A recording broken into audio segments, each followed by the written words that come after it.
Bom, que Peter Pan não tem nada de herói, todo mundo já sabe. Ele sequestra crianças, mata adultos e ainda fez a crueldade de arrancar fora a pobre mão do Capitão Gancho e dar pro crocodilo. Isso é o que a gente sabe só de assistir ao clássico de 1953 da Disney, que apresenta Peter Pan às crianças da época como um cara fantástico e legal. Eu que só fiquei sabendo da história e só assisti o filme agora, depois de adulta, não tive histórico nenhum com ele durante a infância, fiquei bem impressionada com a sua representação. Bom, pra quem não sabe de nada a respeito da obra, assim como eu que não sabia de absolutamente nada antes de ler ao livro e assistir ao filme, eu vou dar um breve resumo do que se trata Peter Pan. Wendy, John e Michael são filhos do casal Darling. Wendy é a mais velha, John é o do meio e Michael é o caçula. Nomes que, inclusive, foram traduzidos nessa edição aqui da Martin Claret, que foi a que eu li, e eu confesso que eu fiquei um pouco incomodada com essa tradução dos nomes, que ficaram John, Miguel e Wendy. E isso, apenas os nomes deles foram traduzidos e alguns outros meninos da ilha também, que eu vou dar mais detalhes para frente.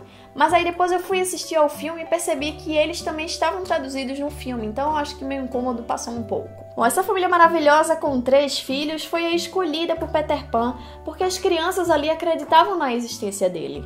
Então ele chegou lá para dar uma sequestrada nos meninos. Peter é uma criança que pode voar e que nunca cresce.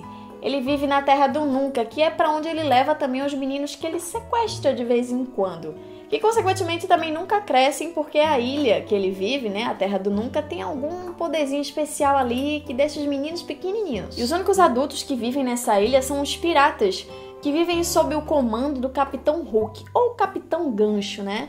Que tem esse nome, como todo mundo já sabe, porque ele tem um gancho no lugar da mão, e foi a mão que Peter cortou fora. Esses 2 personagens, Peter e o Capitão Gancho, vivem em guerra por causa de algum motivo que a gente não tem ideia de qual é. E é por causa de todos esses enigmas que várias teorias foram surgindo a respeito da obra do autor J.M. Barrie, ou J.M. Barrie, como vocês preferirem. O que o Wendy representa? Quem é Peter Pan? E será que o Wendy é protagonista da história?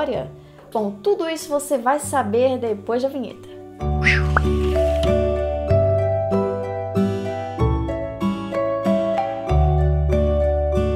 Apesar do romance ter sido publicado originalmente em 1911, Peter Pan apareceu pela primeira vez na peça chamada The Little White Bird e só depois que ele foi ser protagonista da própria história, que se chamava The Boy Who Wouldn't Grow Up. E depois disso foi que a peça virou o romance Peter e Wendy, que hoje é o que conhecemos Peter Pan, está aqui traduzida nessa edição maravilhosa. Edição, inclusive, que está repleta de informações importantes sobre a obra. As ilustrações são do artista Weberson Santiago, com traços lindos em aquarela que traduzem bem a delicadeza da história. Não é porque é creepy que deixa de ter um significado delicado, né, amores? E além de ter uma diagramação confortável, as notas de rodapé e o apêndice por Luciana Duenha são outros destaques da edição da Martin Claret, que é lançamento no mercado.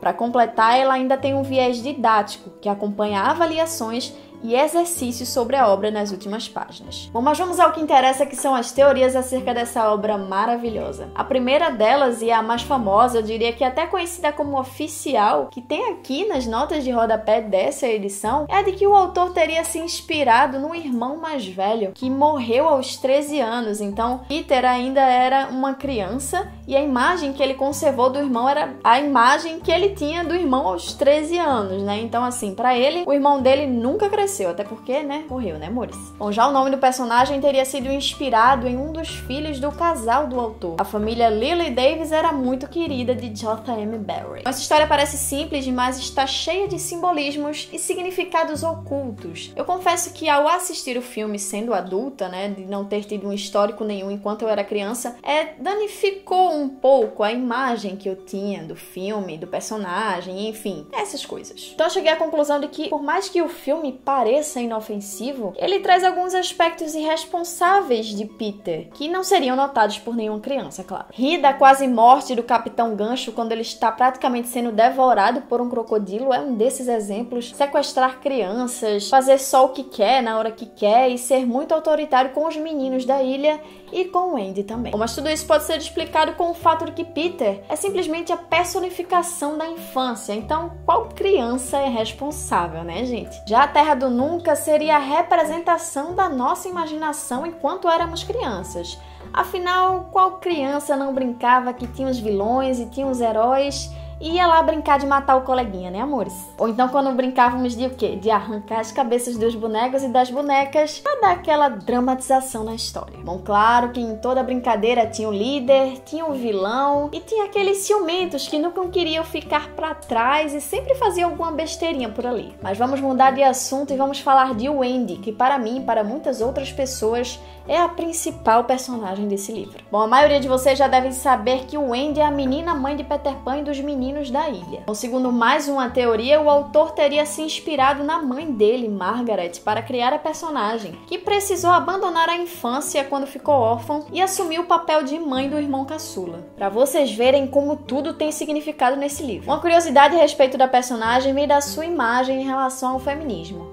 À primeira vista, ela parece ter um nível 0 de feminismo, mas para a época ela representava algo. Um dos vários textos que eu li que a Amanda do Raposices mandou pra mim, né, porque ela é expert em Peter Pan e ela me ajudou a fazer esse vídeo, né, esse texto, claro. Bom, segundo esse texto, Barry apoiava o sufrágio feminino, que nada mais é que um movimento que luta pelo direito de voto das mulheres. Bom, não sei se é o certo, mas ao que parece o argumento para que as mulheres não pudessem votar nessa época é que elas não eram sensíveis o suficiente. E o papel que Wendy exerce em toda a história é o de mãe. Então ela cuida dos meninos, adverte Peter dos perigos, bota os pirralhos pra dormir. Enfim, no final das contas é ela que salva todo mundo pela sua inteligência e sensibilidade. Bom, alguns textos também chamam a atenção para uma curiosidade a respeito da mãe de Wendy. No livro, ela aceita mais rápido o desaparecimento dos meninos, enquanto o pai fica muito mal com isso. E ela pede para que ele sempre deixe a janela do quarto dos meninos aberta, como se ela já soubesse para onde eles teriam ido. Bom, uma das teorias diz também que ela já teria ido à Terra do Nunca e voltado, assim como acontece com Wendy e consequentemente com a filha da Wendy, né, que tem a continuação dessa história em filme e acontece isso com a filha de Wendy. Bom, no fim das contas, a conclusão que a gente pode tirar de tudo isso é de que Barry merece todo o reconhecimento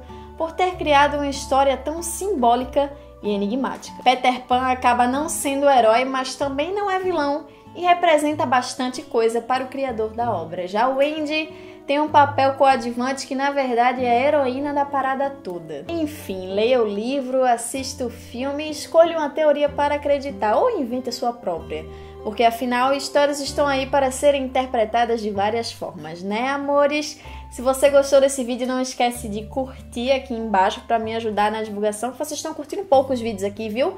Voltem a curtir os vídeos aqui, por favor. Compartilhe se você conhece alguém que sabe aí dessas teorias. E se inscreva no canal caso ainda não tenha feito isso. E se você quiser adquirir... Menina, quase que eu esqueço. Se você quiser adquirir esse livrinho aqui, eu vou deixar um link todo especial aqui na descrição para você comprar por ele e ajudar o canal com uma pequena comissão. Porque essa pessoa aqui precisa pagar as contas, né, amores? Espero que vocês tenham gostado. Um beijo e até a próxima.